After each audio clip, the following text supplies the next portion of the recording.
Hello my dear friends, कैसे हो आप सब। आज हम बात करने वाले हैं हिंदी क्लास 12 वासुदेव सर अग्रवाल का साहित्यिक परिचय, जो बेहद इंपॉर्टेंट है और हर साल एग्जाम में पूछा जा रहा है। आप खुद देख सकते हैं दोस्तों, ये कितना इंपॉर्टेंट है और कितनी बार एग्जाम में पूछा गया है। तो इसको मैं आपको एक बेहद ही आसान तरीके से बताऊँगा। तो चलिए टाइम को ना वेस्ट करते हुए वीडियो को स्टार्ट करते हैं। तो सबसे पहले हम लिखेंगे कि वासुदेव शरण अग्रवाल जी का जन्म 1904 ईस्वी में उत्तर प्रदेश के मेरठ जिले के खेड़ा नामक ग्राम में हुआ था। इनका जन्म कहाँ हुआ था दोस्तों? तो इनका जन्म 1904 ईस्वी में उत्तर प्रदेश के मेरठ जिले के खेड़ा नामक ग्राम में हुआ था। यानी उत्तर प्रदेश में मेरठ एक जिला है, वहाँ पर इनका जन्म हुआ था। फर्स्ट हेडिंग लगाएंगे साहित्यिक परिचय। इसमें लिखेंगे वासुदेव शरण अग्रवाल हिंदी साहित्य में निबंधकार के रूप में प्रसिद्ध हैं। जो वासुदेव शरण अग्रवाल जी हैं वो हिंदी साहित्य में निबंधकार के रूप में प्रसिद्ध हैं। इन्होंने कई ग्रंथों का शोधन किया है, यानी इन्होंने बहुत से ग्रंथों पर शोध किया है या उसका शोधन किया है। जायसी के पद्मावत की संजीवनी व्याख्या, यानी कि जो मलिक मोहम्मद जायसी का जो पद्मावत रचना है उसकी संजीवनी व्याख्या, और बाण भट्ट के हर्षचरित, यानी कि जो बाण भट्ट का हर्षचरित एक रचना है का साहित्यिक अध्ययन प्रस्तुत करके इन्होंने हिंदी साहित्य को गौरवान्वित महसूस किया है, ये गौरवान्वित किया है। यानी कि जो मलिक मोहम्मद जायसी का पद्मावत रचना है उसकी संजीवनी व्याख्या की है इन्होंने, और बाणभट्ट की जो हर्षचरित रचना है उसकी संस्कृति का अध्ययन करके इन्होंने हिंदी साहित्य को गौरवान्वित महसूस किया है या गौरवान्वित किया है।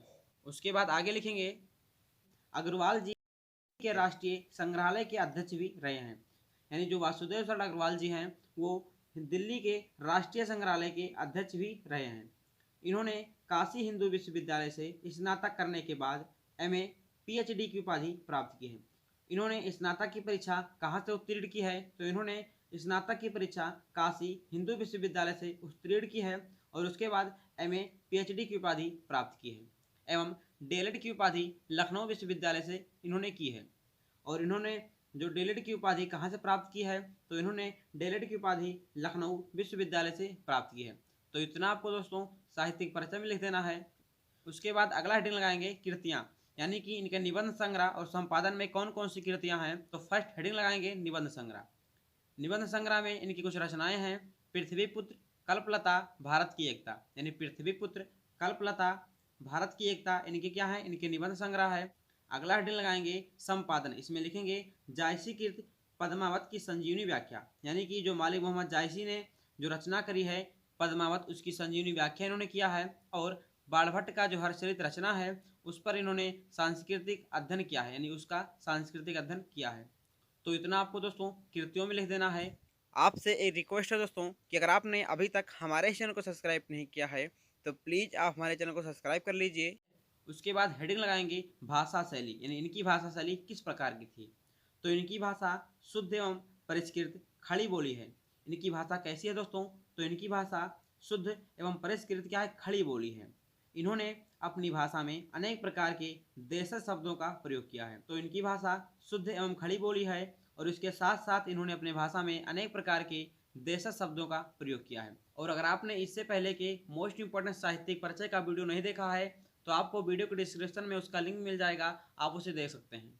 उसके बाद लास्ट हेडिंग लगाएंगे हिंदी साहित्य में स्थान।